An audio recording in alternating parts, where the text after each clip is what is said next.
Hola, soy Chris y hoy te voy a mostrar la configuración de mi cámara Sony ZV-E10, con la cual grabo todo mi contenido, el intro que acabas de ver, con ese look cinematográfico.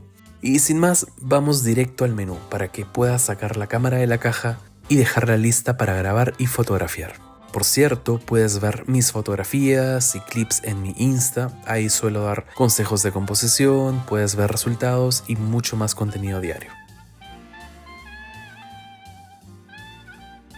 Bien, vamos con el apartado de fotografía. Yo aquí lo dejo en RAW y JPG. El RAW te permitirá editar con mucha más libertad, pero muchas veces quiero capturar el color real de las cosas y evitar tanto peso en el archivo. Y para redes sociales es perfecta.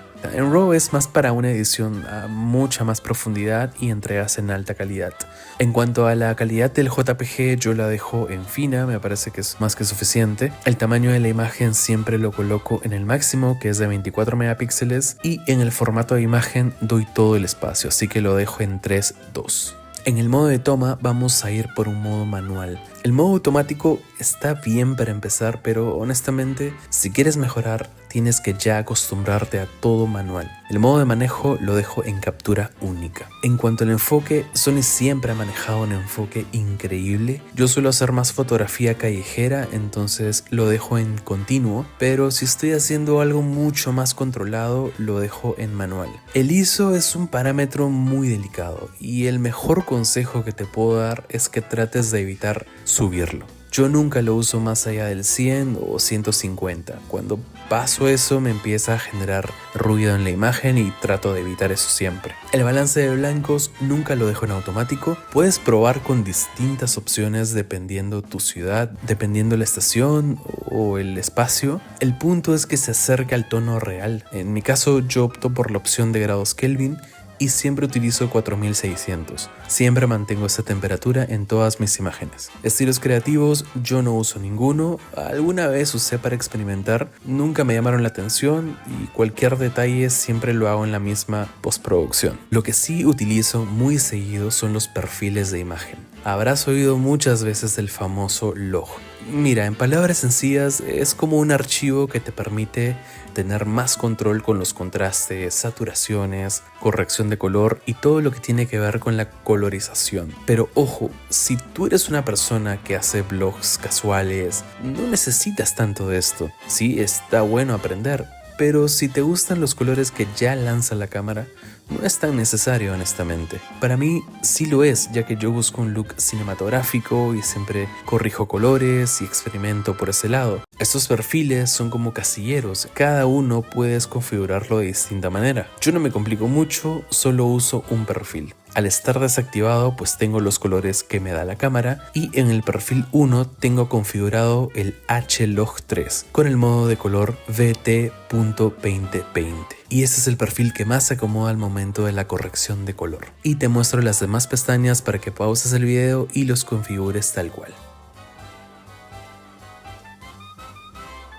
Ahora, en cuanto a videos, siempre grabo en 4K. Por más que las plataformas, excepto YouTube, acepten 1080p, siempre será mejor trabajar con una calidad 4K y luego exportar a 1080 para esas plataformas. ¿En qué FPS? Bien, si quieres un look cinematográfico en tus videos, opta por el 24 FPS. Mi iPhone también lo tengo seteado en 24 FPS por si quiero hacer una toma extra y añadirlo a la cola de edición. El Steady Shot es una estabilización de Sony, yo la tengo activada para evitar algún movimiento brusco al momento de mover la cámara. El ajuste de cebra son unas líneas que aparecen en las zonas quemadas por la luz, lo tengo activado en un nivel 70. Gracias a estas líneas puedo manejar el filtro ND para evitar estas zonas sobreexpuestas. La línea de cuadrícula aplica la regla de tercios, encuadra bien al sujeto en los puntos de intersección, al centro. Créeme que una buena composición hace muchísima la diferencia en tu contenido. Y te muestro las demás pestañas para que pauses el video y los configures tal cual.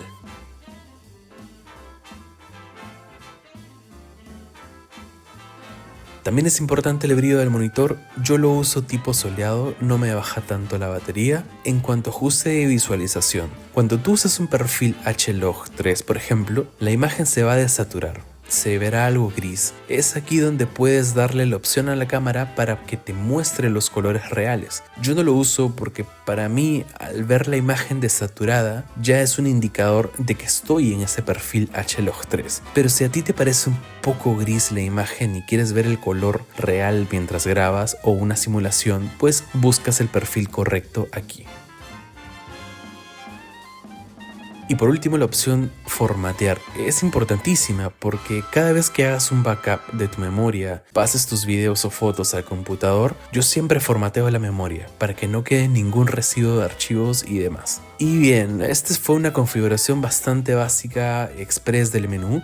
Es para que lo configures súper rápido y ya empieces a grabar o fotografiar y obtener resultados bastante buenos. Hay muchos tipos de configuraciones, yo decidí mostrar mi configuración actual.